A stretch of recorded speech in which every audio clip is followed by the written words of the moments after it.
Exodus chapter 1 and verse 8. Now there's arose up a new king over Egypt, right? A new king over Egypt. Listen closely to this. Which knew not Joseph. And he said unto his people, behold, the people of the children of Israel. Who? The people of the children of Israel. Can you hear me? Right, so the people are the children of Israel, the Israelites, right? Are more and mightier than we. What? Are more and mightier than we. So the Pharaoh, the king over Egypt, said that the children of Israel are more and mightier than we. Right, that's what he said about the Israelites while they were in Egypt. Right, now this is what Egypt is also referred to as in the Bible. Read it. Exodus chapter 20 verse 2. I am the Lord thy God, which have brought thee out of the land of Egypt. Out of the land of Egypt, because that's where we were once slaves. Read. Out of the house of bondage. So God said that he brought us out of Egypt, or out of slavery, aka the house of bondage, which we know to be Egypt. Now, the question is, brother, with us being in Egypt and us being slaves, why is it that today we see the same parallel between ancient Egypt and this modern day Egypt? Because we were slaves here as well, brother. And we have to be saved here the same way we were saved from ancient Egypt. Does that make sense, King? So with that being said, I'm going to tell you plainly, we the Israelites according to the Bible. This is how God feels about the Israelites. Give me Deuteronomy chapter 7 and verse 6. And then give me Deuteronomy chapter 28 and start at verse number 15. Right. Got it? Here's the book of Deuteronomy. Select. Deuteronomy chapter 7 and verse 6. For thou art an holy people unto the Lord thy power. This is how God feels about the Israelites. Read on. The Lord thy power has chosen thee to be a special people. To be a what? To be a special people. Not to be lame. To be a special people. To be average. To be a special people. God said that the so-called blacks, Hispanics, and Native Americans, which are the Israelites, let me hear you say Israelites. The Israelites, God said that we are the special people. Does that make sense? Have you ever felt special in this lifetime, King? Let me ask you a question. Right? Let me see. How has life been for you within your years, King? Have you ever lived a special life? I lived a pretty decent life. Pretty decent life. How do the other nations, everybody outside of your people, treat you? Basically, on the side that we live in, they treat us like dirt. They treat us like dirt, brother. Now, how is it that we the greatest people on this earth? We cook the best, we sing the best, we the best athletes, we got the best art, we literally do everything on this earth, literally at the cream of the crop, as they say, you feel me? That's us. But we treat it the worst. People don't get out of your way and say, okay, hey, this is a king walking by. They say, nah, man, let me bump shoulders with this nigga. Right? That's how they feel about you. You feel me? They look at your woman. They may put labels on your woman. You feel me? Even amongst your own people, these things happen. So we the greatest people on the earth, yet we're being treated in such a way that does not reflect that greatness. Does that make sense? Yeah, talk to me. So you want to fast forward to the solution? Okay, let's fast forward to. So you understand you an Israelite? You understand that? Now let's fast forward to the solution. What precept you got? You said 30. Give me 10 and 12. Right, come, bring this up. This is the solution. I like that about you. I want to get straight to the solutions as well. I'm trying to fix the problems. God said that we was going to be cursed because we broke his commandments. So let's get to the blessings. Bring this up. Deuteronomy chapter 10 verse 12. And now Israel. And now who? And now Israel. What's your nationality, brother? Your nationality. Right? What did it say right here? Right, I'm going to read it for you one more time. Bring this up. Deuteronomy 10 verse 12. And now Israel. And now who? And now Israel. John chapter 1 verse 47. Right, and now Israel. What you got to understand, King, is that you're an Israelite. That's right. According to the Bible. That's your nationality. If you was to walk up this block right here and somebody was to ask you, hey, brother, with the Stranger Things shirt on, right, the sweater, you feel me? What's your nationality? What's your race? What you gonna tell them? Yeah. Yeah. You would have said black. But guess what? You see this elder right here with the great locks. Yeah, you see this elder right here with the Reebok on. Look at this jumpsuit. It's black. Look at your skin, brother. It's brown. You feel me? So you can't call yourself a color out of a crayon box. And I don't fault you for that, King. I used to call myself the same thing. His brother used to call himself Puerto Rican, which means rich poor. You got brothers out here that used to call themselves African American. You got brothers that used to call themselves African. You feel me? But now what do we call ourselves, Akion? Hebrewites. We Israelites. That's right. Does that make sense, King? I'm gonna show you real quick how we know that. Bring this up. John chapter 1 and verse 47. Yahawaah son Nathaniel coming to him. Now, Yahawaah is the biblical or the Hebrew name for who the world calls Jesus, right? Yahawaah. Can I hear you say Yahawaah? Yahawaah. Read. Yahawaah son Nathaniel coming to him. So he saw one of his disciples coming to him, just like you will see your homeboy. Read. And say of him, behold, an Israelite indeed. Behold, what? Behold, an Israelite indeed. Read it one more time. Behold, an Israelite indeed. So that's like me walking up the street and I see you coming. What's your name, family, if you don't mind me asking? Chandler. That's like me saying, hey, oh shoot, Chandler, hey, Chandler, behold, an Israelite indeed. You feel me? That's what the scenario is happening right here in the Bible. You feel me? So you're an Israelite, brother. This is how we know who the Israelites are walking the earth today. Right, read this. Deuteronomy 28, verse 68. And then after this, we're going to get to the solutions. I want to talk solutions myself. Read. And the Lord thy God shall bring thee into Egypt again. Into what? Into Egypt again. Now, we talked about Egypt earlier. What were we doing in ancient Egypt, King? We were slaves, and God, he freed us out of Egypt. But he said, since you want to be disobedient, since you want to transgress, since you want to do your own thing, I'm going to bring you back into Egypt, meaning back into what? Back into slavery. Now, how did we get here to this landmass today? Through what? Through the slave trade, right? And what mode of transportation did the slave trade take place on? Say it one more time. Yeah, but on what mode of transportation? Did we fly here? You said it was a boat. So let's find out how we got brought into slavery to this landmass. T-Jock. From the top. And the Lord shall bring thee into Egypt again. Into slavery again, read. With ships. With what? With ships. Now on a plane. With ships. That's in the Bible, brother. God said that he was going to bring a nation of people into Egypt, into the house of bondage, into slavery again with ships, brother. Who did that happen to on this earth today? That happened to us. So who are we according to the Bible? You said what? Not Jewish. What's the word I've been saying this whole time, getting you to repeat? Israelite. That's right. She threw you the alley. She gave you the assist. Ah. Hey, that's how it's supposed to be. She done helped me, man. That's how. Yeah. Hey, clap it up for that, man. I got a dynamic duo up here. You feel me? Dynamic duo, all praises. Sister just being quiet, listening. You feel me? Then she come out the cut with an answer. All praises to the Most High. Right. So let's talk solutions. Let's get down to business. Give me Ecclesiastes chapter 12, verse 13. Give me Joshua chapter 22 and verse 5. What you got? This is the book of Ecclesiastes, chapter 12 and verse number 13. This is the solutions to our problems. We wonder why us as a people we're degraded to the point that we are. There's a reason for that. Read. Let us hear the conclusion of the whole matter. Fear Yahawah. Do what? Fear Yahawah. We have to fear Yahawah. Let me hear you say Yahawah. Yahawah. Yahawah. That is the true name of God, brother. That's right. I'm trying to tell you. You learning everything. Okay. Yeah. Allah. Okay. Jehovah. Okay. Yeah. So I've been telling our name my whole life. Why don't everybody else go by the right name? That's a very good question, brother. Well, you got to understand, first and foremost, the Lord, he's not going to give his name unto everybody. That's right. First and foremost, give me Wisdom of Solomon 14 and verse number 21. And then give me the book of Acts chapter 4 and verse number 12. All right, that's a good question. Then we're going to talk solutions. All right. The Lord's name is not just a name that you can play with. So the Lord, he's only going to reveal his name unto certain chosen men, women, and children. That's right. Right? That's what I want you to first understand. The Lord, he's not going to reveal everything to everyone because it's not meant for everyone. That's it's right. meant for the chosen, the elect.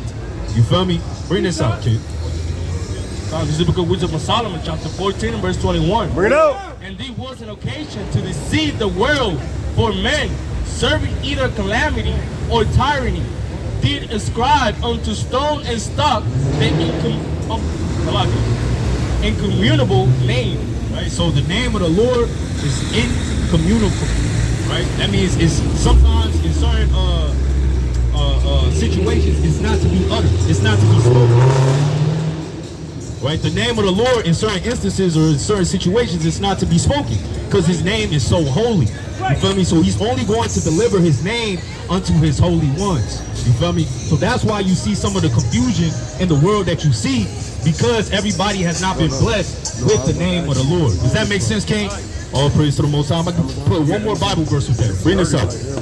Acts 4. This is the book of Acts, chapter 4, verse number 12. Neither is there salvation in any other. In any what? In any other.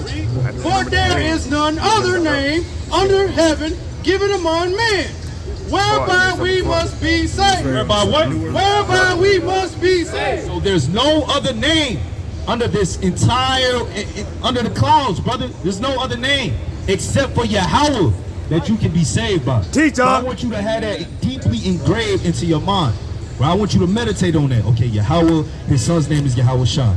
I understand I'm an Israelite. Okay, let's talk solutions now. Right? You learning a lot, right? This is a crash course, brother. This is an Israelite crash. This is a Bible crash course. Right? And we trying to put you on with as much information as possible. Give me Ecclesiastes chapter 12 and verse 13. And give me Joshua chapter 22 and verse number 5. All right? Joshua 22 and 5, Ecclesiastes. Right? Whoever got it first. Come on, bring this up. Joshua 22, verse 5. Yep. But take diligent heed. Right, I got a couple more Bible verses for you, King. I got a couple more Bible verses for you. Read. But take diligent heed to do the commandments. What the Lord say? But take diligent heed to do the You commandments. have to take diligent heed to do the commandments. You understand? Now, when you come into the Bible, you're going to find out that there's more than just 10 commandments, King. There's over 600. You feel me? So there's certain things that you have not been taught, or certain things that you may not be familiar with, that you now have to relearn, really, through the Spirit, and apply in these last days. You feel me? By reading. Right? Go ahead. I hate to cut you off. Yeah. For years we've been talking on the 10 commandments. For years. Now why we just now figuring out that we have 600, right? More than 600? Yeah, more than 600. Why is that? Why is that? Because people don't read. We'll keep it real short and sweet with you. You feel me? And the Bible is back in the hands of its rightful owner. You feel me? We the ones teaching the Bible, the Israelites. This Bible is not supposed to be in the hands of a so-called white man. This Bible is not supposed to be within a Christian church, within the hall of the Jehovah's Witnesses, within synagogue. That's not where the Bible is supposed to. It's supposed to be with the Israelites, the so-called blacks, Hispanics, and Native Americans. You feel me? Right. So I want you to understand that also, King. Right? Our people, they don't read because they depend on these individuals to read for them, to teach them. Right? You got to understand, our people have been trained to learn from them in literally every category. You feel me? That are trying to teach the word. You looking at them, brother. I ain't saying that we good, because we still striving, but we the ones that's out here trying to teach you what's right. You feel me? Oh, praise it. Now, go back to Joshua 22 and 5. Joshua 22, verse 5. But take diligent heed to do the commandment and the law, which Moses, the servant of the Lord, charged you to love the Lord your God, To love the Lord, and to walk in all his ways, to walk in all his ways, and to keep his commandments, and to what? and to keep his Read it commandments, one more time. and to keep his commandments. So you got to keep the commandments, King. You got to keep the commandments of God, because the commandments of God, it's a fun fact, this was only given to you, brother. This is what makes you different in the sight of everybody else. This is what makes you a king, brother. This is what makes you stranger, you feel me, than everybody else, man, because they can't understand the things and the wisdom that you're able to comprehend. We're going to give you another commandment that's found without, or found outside of the 10 commandments. That's cool? Leviticus 11 and 7. This is pertaining to your diet, right? The things that you allow to come into your body. Read this. This is the book of Leviticus. Excuse me, give me 1 second, fam. Yeah, I got an individual in the back. Yeah, for sure. Bring this up. This is the book of Leviticus, chapter 11 and verse 7. And the swine. And the what? And the swine. You know what swine is, King? Swine is pork, right? And the swine. So now we're talking about pork, that bacon, ham, right? What? Pork skin, what? Sausage, bologna. That's what we're talking about. I mean, salami, yeah, salami. You feel me? That as well. Read on. And the swine, though he divide the hoof and be cloven footed, yet he cheweth not the cud. He is unclean to you. Of their flesh shall ye not eat. What the Lord said about the swine? Of their flesh shall ye not eat. So you are not allowed to eat pork according to the law, statutes, and commandments of the Most High God. Does that make sense, King? All praise to the Most High. Now I'm gonna give you a quick quiz, King. Quick quiz. What's your nationality that we've been trying to get you to understand this whole time according to the Bible? We are Israelites, brother. That's right. You learned the name of the Most High God. It's YAHAWAH. That's right, King. And his son's name is YAHAWAH. This commandment that you just learned was pertaining to what? Our food. And what did God say that we cannot eat? We cannot eat pork, brother. Do you think that's something that's too hard for you to do at this current moment? Yeah. It's gonna take me a while. Like I said, I have my own lifestyle about to live so long. Right, right. I will practice it. Right. I will practice that. Right. It's something else that everybody should. Okay, come. All praise to the Most High. Right? That's I can live with striving. You feel me? I can deal with that. Give me Sirach chapter 5 and verse 7. All right, Sirach chapter 5 and verse 7. I'll probably and give me Leviticus chapter 19 and verse number 27. All right, come, bring this up. So right, chapter 5, verse 7. Make no tarry to turn to the Lord. What the Lord say? Make no tarry to turn to the Read Lord. it one more time. Make no tarry to turn to the The Lord. Lord said, make no tarry. When you tarry, you kind of linger. You feel me? You standing back, you hesitant. Don't be hesitant when you've already received the words of truth, King. I'm gonna tell you from first-hand experience. I was hesitant. You feel me? And that led to me getting jammed up. Real talk. I'm talking car accidents, family troubles, X, Y, and Z. You feel me? So it's to your benefit to start keeping these things as quickly as possible. Does that make sense? All praise to the Most High. Read on, King. And put now off. And what? And put now off. So you can't put it off, brother. You can put off your projects. You can put off certain things you got to do to the yard. The law, statutes, and commandments of the Most High God, you can't put it off from day to day. Can you read? From day to day. For sudden. For what? For sudden. For suddenly. Read. Shall the wrath of the Lord come forth. And in thy security. In thy what? In thy security. In thy security. When you think everything is cool. When you think everything is well. You finally made it to the crib. You kicked your boots off. You feel me? You might have took your watch off. Took your chains off. You feel me? Hey, you might have just jumped out the shower. You put your smell good on. You think you about to lay it down. Suddenly, in your security, read. Thou shalt be destroyed. Thou shalt what? Thou shalt be destroyed. Hit it again. Thou shalt be destroyed. Do you want to be destroyed, brother? Do you want to be put to death? Not at all, King. Right? So we have to fear our God, especially us as men. We have to.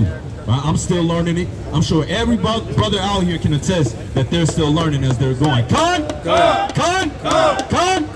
Right? So I want you to understand, King. You want to start to keep these commandments as soon as possible. I'm going to give you two more commandments. Right? 2 more commandments. And then I'm going to pass it. Bring this out, King. This is the book of Leviticus, chapter 19 and verse number 27. Ye shall not round the corners of your head. So you cannot round the corners of your head. Don't push your hairline back, brother. Right? Keep your natural line where it's at. Does that make sense? All praise. Neither shall thou mar the corners of thy beard. Read that one more time, King. Read it a little bit slower. Neither shall thou mar the corners of thy beard. So God said you cannot mar the corners of your beard. Does that make sense? Right? So what does it mean to mar? Do you know? Mar, when you go into that word, it means to destroy. Right? So you cannot destroy the corners of your beard, brother. Continue to let your beard grow out. Right? Because in the sight of the Lord, brother, you looked at as a lion. And lions, they need their mane. You feel me? That's what separates them from looking like the lioness. Does that make sense? All praise to the Most High. I'm going to give you one more. Read. Verse 28. Ye shall not make any cuttings in your flesh for the day. Right, so I'm sure you don't do that. Okay, cool. So that means you keeping that commandment. All praise to the Most High. Read on. Nor print any marks upon you. What does that sound like, brother? Printing marks upon you. Setting tattoos, brother. Tattoos. You feel me? So you can't get tattoos, man. You gotta think about it like this. Imagine you ain't got none. All praise to the Most High, King. All praise. Y'all clap it up for the brothers. All praise to the Lord. All praise. I want to give you this analogy, and hopefully it can make sense. All right. So imagine you hit the lottery, King. Feel me? You go big on big. You go cop you a mansion, a pretty nice house. Would you go put down a Bible verse and spray paint on the side of the house, brother, would you go do that? No, man. Ain't nobody gonna spray paint their Lambo. Ain't nobody gonna spray paint they $500 crib. Nobody's gonna do that. You gotta look at your body as a temple, brother, and you have to keep it sacred. You have to keep it holy, which means we gotta touch on something else that is defiling the insides of your body. Can you guess what that is, King? It's defiling. It's making it worse. Okay. What's one that we on right now? Not we, but you, the brother Chandler. You said what? Cigarette, black mouse, like that. Give me 1 Corinthians 3:16. 1 Corinthians chapter 3, verse 16. Know ye not that ye are the temple of God? So this goes back to the exact analogy that I was just trying to talk to you about. You got to look at your body as that temple, man, as that mansion. You feel me? Read on. And that the Spirit of God dwelleth in you. Read. If any man. If what? If any man. He said, if any man. With the Lord, anybody can get the smoke, brother. The Lord is not going to say, well, Chandler, he's better than Yakanan. That's his brother right here.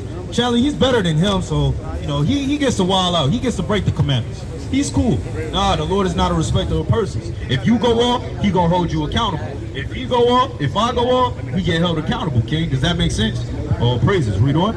Defile the temple of God. If any man defile the temple of God, read. Him shall God destroy. Nah, he gonna live. Him shall God Nah, destroy. he gonna live to see his grandkids. Him shall God destroy. You gonna get destroyed, brother. And we just asked the $1 million question. Do you want to be destroyed? And you said, no, sir. I don't want to be destroyed either. So I'm trying to stop defiling my temple to the best of my abilities as well, King. It could be with wicked thoughts. It could be with, you know, blacks and cigarettes as well. You feel me? But you want to try to get these things away from you as soon as possible. Does that make sense, King? All praises to the Most High. Right, I want you to tell me 3 things you learned this 25 minutes. 3 things I learned. All right, come talk to the mic, King. Come talk to the mic. Y'all, hey, y'all give the brother a round of applause, man. He stayed to hear the words of the Lord. All praises to the Most High. All right, tell me 3 things you learned this evening. Respect your body like it's a temple. Exactly. That's right, brother. That means no more what? No more smoke. God! That's right. Read on. Hey, what else? Don't cut that beard. Don't. That's right. Keep that line good. You That's already right, know. that's No right. tattoo. No tat. I'm for that. I'm always for that. Okay, what else? I know what you mean. Okay, what's the true name? Oh. Yahawah and Yahawah. And what's your nationality? Say it again. That's right. That's right, King. So if you got any more questions, King, I'd love to have the next brother answer them, Lord willing. But hey, man, I definitely appreciate you standing out here and hearing the words of the Lord. I'm gonna leave off with Romans chapter 14 and verse number 8. Give me Romans chapter 14 and verse number 8.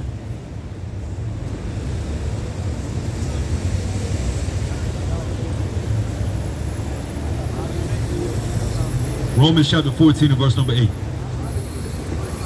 Romans chapter 14, verse 8. Yo. For whether we live unto the Lord. What? We live unto the Lord. So the Bible says whether we live unto the Lord. Read. And whether we die. And what? And whether we die. Read it again. And whether we die. And whether we die. Read. We die unto the Lord. By Shema Mashiach Yahushua. By Shem Mashiach Yahushua. Come on. You got it.